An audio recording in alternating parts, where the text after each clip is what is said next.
Obrigado a todos pela presença. Fui convidado de última hora, então vou pensar alto, né? Após a ótima palestra do professor, vou tentar colocar meus 2 cents aqui. E como economista, eu vou tentar puxar um pouco mais as causas para o fator econômico, discordando um pouquinho.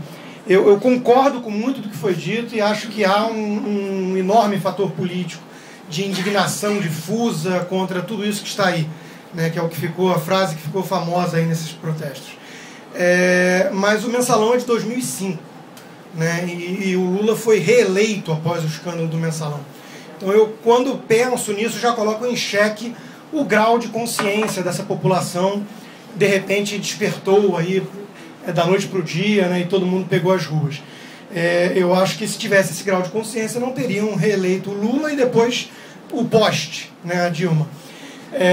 Então eu já acho que o fator econômico foi fundamental para criar pelo menos o clima de insatisfação. Após tantas benesses distribuídas e uma fase de bonança que se deveu a fatores exógenos, né, e o povo não tem a consciência nem mesmo o conhecimento econômico para compreender isso, atribui isso ao governante, mas foi muito mais ligado à China crescendo e puxando o preço das commodities, que o Brasil, por sorte, tem para vender, e a fase de custo de capital no mundo inteiro desenvolvido é negativa em termos reais, por conta dos bancos centrais tentando estimular as economias para a recuperação pós-crise de 2008. Esse ambiente de custo de capital negativo no mundo e a China puxando o crescimento e o preço das commodities fez com que o Brasil ganhasse na loteria, né? Então é uma cigarra irresponsável que ganhou na loteria e de forma míope só pensou no curto prazo e não preparou, não fez o dever de casa e não preparou-se para o inevitável e inexorável inverno que chegaria.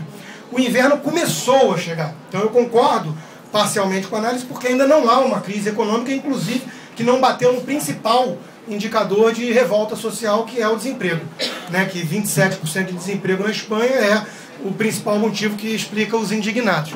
No Brasil ainda não bateu, mas eu acho inegável que passou a ser ordem do dia nos debates, na imprensa e tudo mais, e no bolso do cidadão, o incômodo com o aumento de preços, com essa sensação de descontrole do governo, e até mesmo com a queda do crescimento econômico.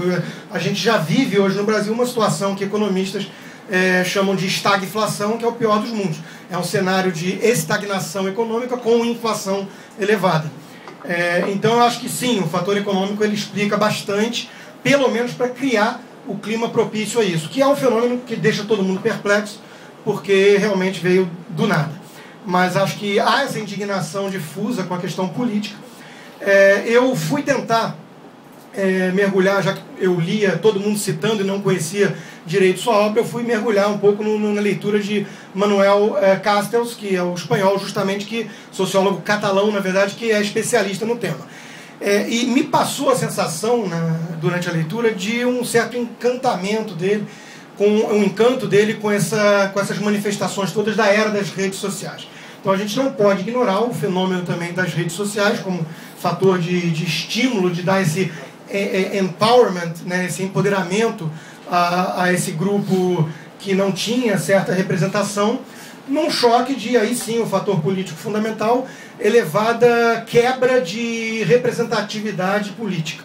Quer dizer, o governado não se sente representado pelo governante no Brasil, não há nenhum partido desses com credibilidade remanescente que nós nos identifiquemos. Então eu acho que esse fenômeno tecnológico das redes sociais, do Facebook, é relevante sim, somado a essa questão econômica, que não é só brasileira. O governo brasileiro fez de tudo para agravar bastante o quadro. Mas como o vento forte, positivo, veio de fora, quando ele parou de soprar, vários países também entraram no mesmo tipo de crise. Turquia é um deles, e outros países. Então, eu acho que juntando essas duas coisas, a gente consegue ter um quadro mais global, porque não é um fenômeno brasileiro apenas. Achar que, de repente, o povo brasileiro acordou, despertou e se politizou e tomou consciência das coisas todas, me parece uma conclusão bastante precipitada e até mesmo romântica. não é um fenômeno apenas brasileiro e se deve a esses fatores mais globais. Só que lendo o Castells, eu fiquei com a clara sensação de uma certa visão empolgada dele com isso tudo, análogo a Sartre com Maio de 68, quer dizer, uma coisa assim, de repente tudo isso que está aí vai ser diferente, essa democracia representativa que é uma porcaria, mas eu concordo com Churchill, é a menos pior, depois de todas as outras, né, é o que resta. Tudo isso que está aí pode ser diferente, agora vamos ter uma espécie de democracia direta das redes sociais, o mundo todo vai ser novo, os jovens vão se politizar e abraçar uma certa utopia. Então me parece algo análogo a Sartre lá flertando com essa baboseira toda de Maio de 68 que produziu tanta desgraça no mundo, na minha opinião. Eu achei o livro dele bastante ingênuo nesse aspecto e o que eu queria trazer aqui com vocês, então, além da visão econômica, é uma visão de filosofia política. Eu me identifico bastante com a linha mais conservadora, liberal, de Edmund Burke e toda essa turma, né? Tocqueville, Ortega y Gasset, são pessoas céticas com tudo que diz respeito a esses movimentos de massa, né? E aí eu acho que até o próprio Freud, eu estou aqui em ambiente hostil para falar disso, mas eu acho que ele teria muito mais agregado que certos sociólogos ou pessoas que estão analisando esse fenômeno. Gustave Le Bon também seria outro. Enfim, eu sou uma pessoa cética e desconfiada com esses mecanismos de massa. Eu acho que elas são manipuláveis. Eu entendo que a parcela violenta é minoria, mas sempre vai ser minoria. A parcela terrorista do Islã também é minoria, mas boa parte dos muçulmanos acabam dando guarida quando, inclusive em pesquisas, não rechaçam violentamente o uso desse tipo de mecanismo por seus fins.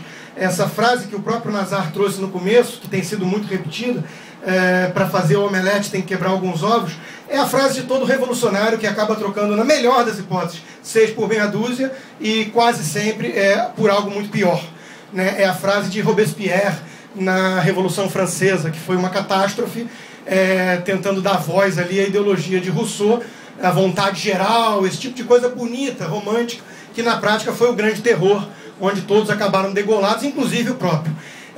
Revolução bolchevique na União Soviética, todos esses partiram dessa premissa de que os fins nobres, utópicos, justificavam quaisquer meios, né, inclusive os violentos. Então eu vejo essa presença de uma maioria obviamente pacífica nas ruas como algo que, no mínimo, cria um clima de anomia propício aos baderneiros de plantão. Cria um clima onde, inclusive, a situação da polícia passa a ser extremamente difícil. E eu concordo que ela não é bem preparada no Brasil. Então, quando você tem uma PM que já não é bem preparada, como é que você quer que a PM tome conta e controle para manter a ordem necessária no país de uma coisa que tomou a conta na rua com 1 milhão de pessoas? E que vai ter, obviamente, uma minoria que seja de 1%. É gente pra caramba ameaçando a ordem pública, ou quebrando, ou roubando, ou pilhando. E tem casos, inclusive, de pessoas de alto padrão aquisitivo, como foi o caso de um economista que foi pego roubando vários anéis numa loja. Então, esse clima anárquico, de estupro, de tudo, esse clima anárquico, esse clima de anomia que é criado com esse tipo de movimento de massas, me dá calafrios. Eu confesso que eu tenho uma certa urticária a esse tipo de coisa. Assim como tenho urticária com a ideia de uma democracia direta. Isso tem sido o pretexto usado por todo golpista latino-americano nos últimos 10, 15 anos. Os tais bolivarianos. O governo por plebiscitos, que foi a reação do governo a essa manifestação, e eu vou chegar lá, os bolivarianos chavistas, eles têm apelado, abusado desse tipo de mecanismo para justamente bypassar a chata, incômoda democracia representativa. Você tem que negociar com o PMDB no Brasil, é uma coisa muito ingrata. O PMDB é fisiológico, tem os grotões, ele impede avanços, mas, por outro lado, ele também impede cairmos no modelo chavista venezuelano. E hoje tem sido um freio aos anseios totalitários do PT, que existe desde sempre. Não é uma novidade, não é algo que foi descoberto agora. Então, democracia direta, só para lembrar, né? Sócrates foi condenado para tomar o veneno de cicuta. Nem era direto, era 500 pessoas votando. Jesus foi eleito para ser crucificado e soltaram o bandido Barrabás. Então eu tenho muito medo desse tipo de nova forma fantástica de governar, que é dar a voz ao povo, às ruas, né? Vox Populi, Vox Dei. Para começo de conversa, eu tenho muita dificuldade de entender que voz é essa. Eu vou concordar uma vez mais parcialmente com a palestra do professor, que há algum foco que você consegue identificar. Essa questão de representatividade política, de corrupção, mas que eu levanto dúvidas, porque o Mensalão está aí desde 2005 e por aí vai. Mas que voz é essa que está nas ruas? Na minha percepção, há uma enorme cacofonia. Há gente demandando coisas de tudo que é tipo, né? Inclusive, o próprio movimento do passe livre é um movimento populista. Essa coisa de transporte gratuito não existe, né? Não existe almoço grátis. Quem paga somos nós, enquanto pagadores de impostos, né? Eufemisticamente chamados de contribuintes. Então, vale lembrar, para tentar entender um pouco o fenômeno, pelo menos a origem do fenômeno, que o movimento de rua sempre foi de esquerda organizada. No Brasil, a esquerda radical e o próprio PT domesticou, concordo novamente com a análise do professor, domesticou esses típicos movimentos. CUT, UNE, MST e tudo mais. Botou todo mundo na folha de pagamento. Só que o passe livre é um desses movimentos. E aí vem a minha discordância. O passe livre é um movimento identificável, recebe dinheiro da extrema esquerda. Inclusive, no início, 4 pessoas que trabalhavam para Gilberto Carvalho, que todo mundo sabe que é o homem de Lula dentro lá do governo do Planalto, 4 pessoas que trabalham para ele estavam lá, incitando e dando dinheiro para queimar pneu. Então, o movimento inicial que gerou isso tudo foi um movimento orquestrado e de extrema esquerda. Isso é fato. Agora, eu acho que eles perderam o controle. Eles perderam o controle e até eles estão perplexos e preocupados hoje. Tanto é verdade isso, que quando estava no auge das manifestações, o movimento passe livre fez o quê? Se reuniu com o presidente e depois saiu de cena. Porque recebeu ordens de fazer isso. Então, a origem do negócio todo foi essa. Como teve aquela reação da polícia, às vezes, nesse cenário de mundo moderno, do Castells e tudo mais, e de insatisfação política se acumulando, e econômica, que joga a fagulha final, talvez, precisa de um evento, às vezes, que tira do controle. Foi aquela repressão da polícia do Alckmin em São Paulo, provavelmente, que despertou um monte de manifestações em cadeia no país inteiro. Assim como na Turquia foi questão de uma construção de um shopping center, que obviamente não é isso, mas é um fator que tira do controle. Não é apenas também em países árabes ou sob ditadura, ou na Espanha, que vive um desemprego de 27%, ou na Islândia, que teve uma crise que botou o país de joelhos. Nos Estados Unidos tivemos um movimento que foi o Occupy Wall Street, que foi um movimento também de cunho populista e meio com essa demanda difusa e tudo mais. Então eu acho que o Castells tem um ponto quando mostra que há alguma coisa nova no ar aí que tem feito com que essa insatisfação das democracias representativas acabe levando a esse tipo de reação mais imediata dessas massas, quando o quadro se deteriora ou quando tem algum pretexto, alguma faísca que acende o fogaréu. A minha postura cética em relação a isso tudo não tem nem só a ver com as massas incontroláveis e com tendências a linchamento, a esse tipo de coisa. Ela tem a ver com qual vai ser a reação do próprio governo. Até hoje, até aqui, eu tenho visto com maus olhos a reação do governo, porque ele tem se aproveitado disso tudo para pegar certas bandeiras que, inclusive, estão no seu radar, no seu projeto de permanência e perpetuação no poder, desde 2005, 2006, pelo menos, como é o caso do plebiscito. A presidente Dilma fez uma apresentação em cadeia nacional como se o plebiscito fosse uma reação a isso tudo que aconteceu, e isso não é verdade. O plebiscito é desejado pelos petistas desde 2006, 2007, inclusive com um projeto escrito lá que eles gostariam de colocar em pauta. Então, o meu receio é que isso que está acontecendo hoje possa estar servindo como pretexto para a reação ser mais do veneno que tem causado esses problemas de hoje em dia, e mais na direção de asfixiar ainda mais a liberdade e a representatividade da nossa democracia. Até aqui, quais foram as reações? No campo econômico, congelamento de preço das tarifas de ônibus e tudo mais. Quer dizer, eu sou economista, congelamento de preço não funciona, nem nunca funcionou nos últimos 40 séculos. 40 séculos. Tem um livro com esse título, 40 séculos de maluquices econômicas, né? E alguém paga. E alguém vai sempre pagar, óbvio. Então é uma reação populista para atender, obviamente, aquela pressão momentânea, mas que não funciona, né? É o caminho, por exemplo, que a Argentina tem tomado. E acho que ninguém aqui gostaria muito da ideia de caminhar na direção que a Argentina tem caminhado. Então eu temo muito qual vai ser a reação do governo. A PEC 37 foi muito celebrada, e eu faço só uma pontuação aqui para não ser, inclusive, linchado, porque os climas dessas manifestações estão assim. Eu sou muito ativo no meu canal no Facebook, eu sinto isso, né? Hoje em dia passou a ser uma coisa de fla-flu, e eu acho curioso porque eu estou há 10 anos falando mal do PT e disso tudo que está aí, desse modelo, e de repente tem um sujeito que até ontem estava vendo a novela da Globo e o jogo de futebol e se descobriu uma pessoa engajada, consciente e tudo mais, porque luta por um Brasil melhor só porque foi a 2 passeatas. E de repente eu sou um preguiçoso, porque não faço nada para mudar o Brasil. Então esse tipo de clima, né, hostil, de fla-flu, é o que tem sido criado com essas manifestações. Mais um fator que acende meu ceticismo. Mas a PEC 37, só para lembrar, assim, 99% que estava na rua não sabe direito o que é. E 99,9% não leu. Não leu. Eu não tenho forte opinião formada sobre isso. Eu não tenho. Há vários argumentos técnicos e gente de renome e respeito, como é o caso do Ives Gandra, que, por exemplo, não era contra a PEC. Então, é uma questão, é um debate difícil. Agora, foi vendido como uma coisa maniqueísta de se você é contra a corrupção, você tem que ser contra a PEC. E não sabe o que é PEC. E não sabe nem o que é PEC, né? Acha que teve gente que achou que era o PAC 37. Opa, vai ter mais obra do governo. Então eu tenho medo desse tipo de democracia moderna, da Vox Populi, né? Onde o governo acaba cedendo a pressões das massas incautas, das massas despreparadas.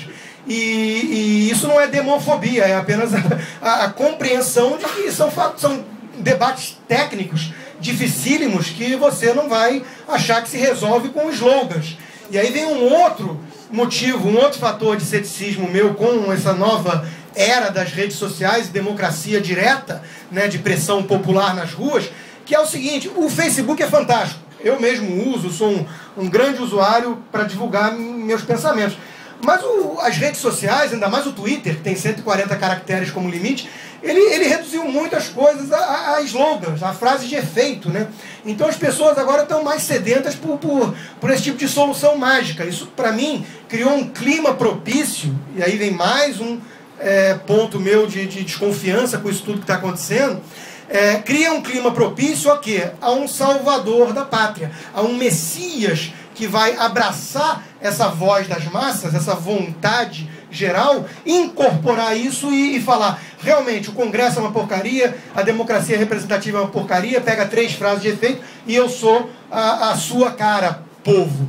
E isso é o Joaquim Barbosa, é obviamente um risco nesse aspecto. O Joaquim Barbosa é um sujeito que tem seus méritos, mas me acende luzes amarelas. Ele tem discursos autoritários, ele não respeita necessariamente a postura institucional que ele tem, ao virar e falar que no Brasil só tem partidos de mentirinha. Eu posso falar isso. Ele, como presidente do STF, não deveria. Então, a Marina Silva é outra ameaça, na minha opinião, porque para mim é uma ameaça. Eu não acho que seria nada saudável para o Brasil. E esse tipo de visão apartidária que o professor citou, e ele colocou perfeitamente isso, não deixa de ser um clima partidário e passa a ser um clima antipartidário. E nós não temos muito como fugir da via partidária, da organização política para canalizar esse tipo de demanda ainda um tanto difusa e ainda um tanto populista. Porque muitas pessoas estão criticando os estados, as arenas, os gastos bilionários, o que é ótimo, mas ao mesmo tempo vai lá e pede mais gasto público, ou acha que o governo tem que ter hospitais e escolas e transporte padrão FIFA.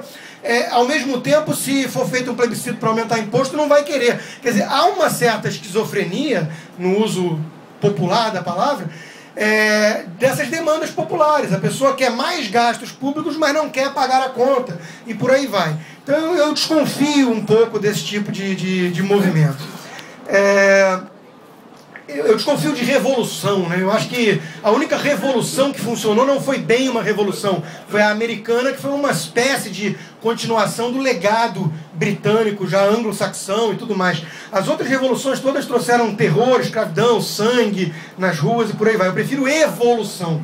A gente tem que lutar pela evolução das instituições democráticas no país. Isso é mais chato, é lento, é gradual, não é mágico, não encanta a juventude utópica, né? Porque a juventude quer tudo para ontem, tem mais tempo de vida, mas parece que não, né? Porque quer tudo para ontem, e acham de alguma maneira que podem superar, por exemplo, o fisiologismo do PMDB da noite para o dia. Não podem. O PMDB é o retrato do Brasil. O Congresso é o retrato do Brasil. Então eu tenho muito medo desse tipo de receita mágica de ontem para hoje, que vai produzir um país novo, ainda mais depositando na juventude essa esperança toda. Eu estou na linha mais assim de Nelson Rodrigues, companhia, que quando perguntaram o que ele recomendaria para os jovens, ele disse que cresçam, né? Eu acho que a juventude não é a chave para tudo. A juventude, ela tende a ser irascível, ela tende a ser utópica, romântica, ela tende a achar que existem soluções mágicas em vez de trade-offs, em vez de trocas de escolhas que sempre trazem alguma perda de um lado para ganhar do outro. Então, enfim, são coisas que me assustam um pouco. Eu cito também a Primavera Árabe. A Primavera Árabe encantou muita gente, muito analista, muito sociólogo, que hoje também está muito encantado com isso que está acontecendo no Brasil. E na época eu já fui muito cético. Eu falava que, para começo de conversa, fuzis não brotam de Facebooks. Então, se as pessoas estão saindo na rua com fuzil para enfrentar ditadores, esse fuzil está sendo financiado e vindo de algum lugar. É óbvio que era da Irmandade Muçulmana, e é óbvio que está dando no que está dando agora. O Egito está vivendo uma espécie de guerra civil. Hoje já teve um ultimato da força militar, e o Mursi teve que recuar, porque em um ano não conseguiu, obviamente, entregar grandes melhorias, pelo contrário, e esse tipo de modelo de milhões e milhões na rua, substituindo o processo lento e gradual e imperfeito da representatividade, faz com que as pessoas sejam mais impacientes, né? Como o homem massa de Ortega y Gasset, tem muitos apetites e pouca cautela, pouca razão. Então, em um ano depois, já foram em maior número ainda para as ruas pressionar o governo, e deu no que deu. Então, a Primavera Árabe, esqueceram que primavera dura 3 meses, depois vem inverno. Então, chegou a hora de pagar a conta, e o problema continua lá, e não veio nenhuma grande democracia liberal magnífica como tanta gente sonhou e profetizou não fazem 12 meses. Então eu sou cético com tudo isso que está acontecendo aqui, tenho receio de revoluções, tenho receio de democracia direta, tenho receio das massas encaradas como a voz de Deus, e tenho receio com o clima de anomia que tem sido criado no país. Além disso, eu digo para alguns amigos mais encantados do lado de cá, né, liberal, leias, que acham que o PT perdeu a hegemonia das ruas. É verdade, por isso eles estão tão perplexos, mas isso não é sustentável. E por que não é sustentável? Porque, normalmente, via de regra, o liberal e tudo mais é um sujeito que vai querer estudar, trabalhar e subir na vida. Eu, quando estudava economia na PUC, via claramente essa divisão lá no Pilotis. Os advogados e os economistas tentando estudar, e a turma da Cambralha, que tinha lá, que fazia teatro, pessoal de comunicação, pouco tempo depois de fumar maconha, eles iam lá fazer teatro. E a verdade é a seguinte: há uma coisa chamada profissão dos pontos revolucionários. Há pessoas que olham para Lindbergh Farias como uma meta, um benchmark. O sujeito aprende, quase foi um ato falho, quase um ato falho. Mas é que não saiu, o termo não saiu. As pessoas olham para Lindbergh Farias como um ícone. E o que é o Lindbergh Farias? Friamente falando, é um sujeito que, em vez de estudar, ele estava pegando a camisa vermelha do Che Guevara, um megafone, e gritando slogans bonitos, populistas, sensacionalistas. Precisamos de justiça social. E esse sujeito chegou ao Senado. Então, esse é um negócio que encanta, as pessoas descobrem... Mas o Dornelles também chegou. Chegou.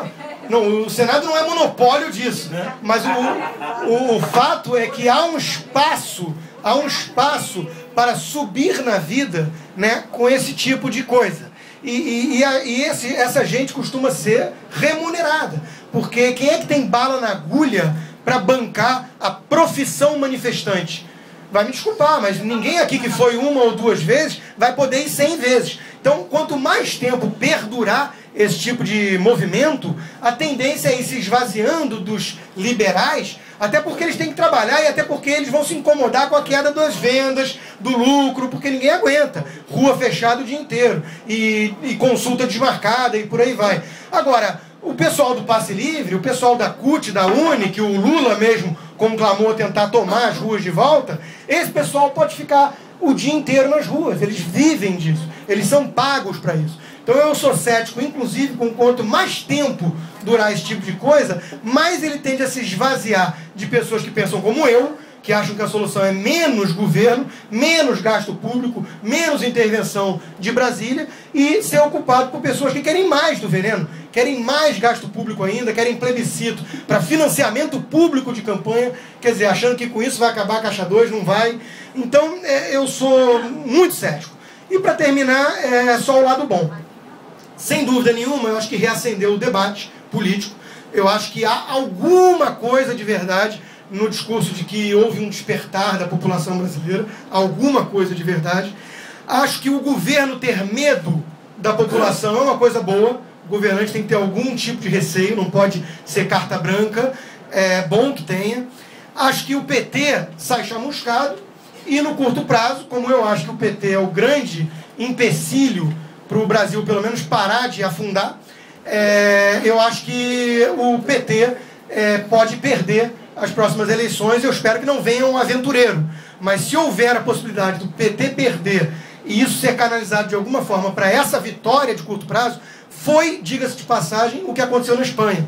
O Indignados era um movimento mais de esquerda, assim, a gente tinha de tudo ali, mas era um movimento mais de esquerda. O grande prejudicado foi o partido incumbente, que era o Partido Socialista.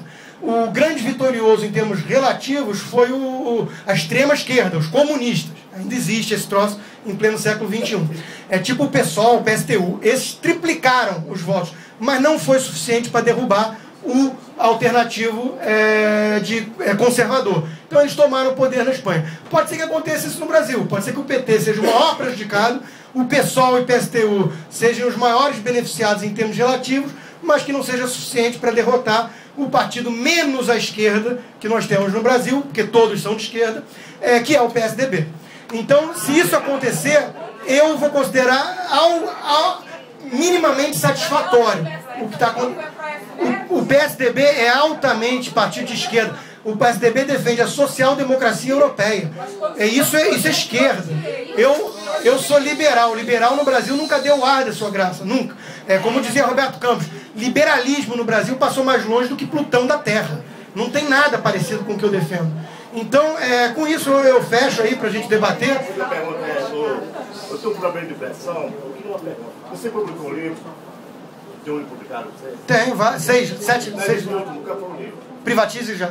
Falta explicar. Por quê? Médico privado vai resolver tudo? Olha, eu garanto. O senhor usa telefone? O senhor usa telefone? De vez em quando usa?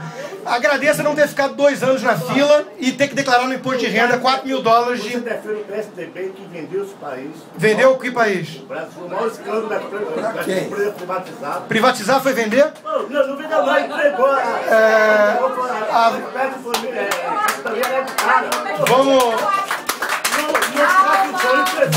Vamos responder em 2 minutos. Eu vou tentar responder ao senhor. A Vale do Rio Doce era uma empresa que lucrava merreca, não pagava muito imposto e empregava 10 mil pessoas. Ela quintuplicou de tamanho, contribui muito mais imposto para o cofre público, emprega muito mais gente. Enfim, eu não vejo muito como vender o Brasil. Milhares e milhares de pessoas são acionistas via fundo de pensão ou direito do FGTS. E a ingerência estatal é o que ainda atrapalha, que é a Embraer era uma empresa deficitária, tinha prejuízo. A Embraer hoje foi eleita a empresa do ano, emprega milhares e milhares de pessoas, contribui com bilhões para os cofres públicos. Não vejo como tenha prejudicado o país. Eu queria voltar